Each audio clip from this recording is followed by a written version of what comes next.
Здравейте, днес ще ви покажа как да се сложите перка на кросовия мотор. В случая моето е ендуро, но също няма акумулатор, съответно и самата инсталация на променлив ток. Перките са на прав ток. И вариантите са: може да сложите малка батерийка, нали, с ключе, обаче трябва постоянно да зареждате батерийката. Другия вариант е с реле регулатор и с батерия.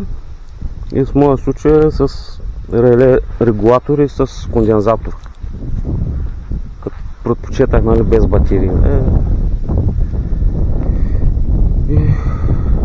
В принцип не намерих никъде информация какъв е кондензатор, как се свързва, каква работа върши. И значи взех се едно реле. Ето тук съм го сложил, то май временно ще е там. Релето е от, мисля, че 7-8 лева от Алиекспрес. Представлява, значи то има 4 кабела, двата са входа. Там се свързва масата на мотора и някаква фаза се намира. И още два кабела, това са изхода, оттам излиза прав ток. 12-13 волта, нещо такова държа. Съответно на изхода се вързва вентилатора. Нали, плюс-минус, както се излиза, се свързва и вентилатора. И успоредно на вентилатора се свързва кондензатора. Този кондензатор малко повишава оборотите.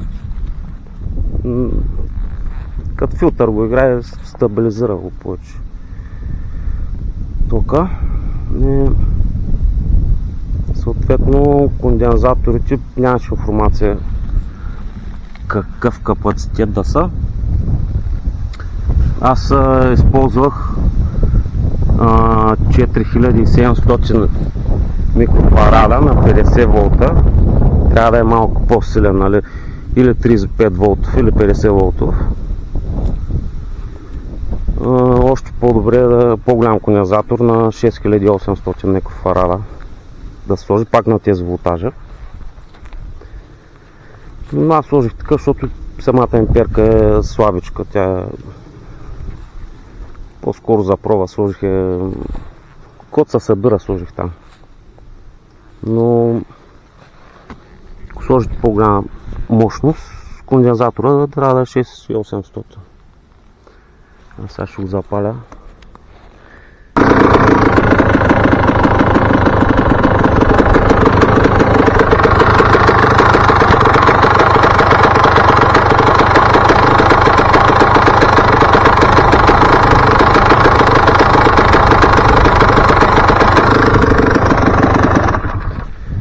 В принцип не духа много силно, но той вентилаторът такъв е малко смотан.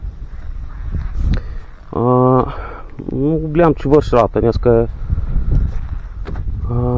октомври месец и 28-29 градуса. Жега се. Температурата я следя повече от 85 градуса, не е дигнала. И лявото им коляно е горещо. Явно върши някаква работа. Но по-натам може би ще го направя с друга перка и с датчик. Вместо както е в момента ключе, ще го направя с датчик да включва прямо на 80 градуса, нещо такова. Да сега е това. Ще сложа една схема, ако някой ме интересува, си го направи.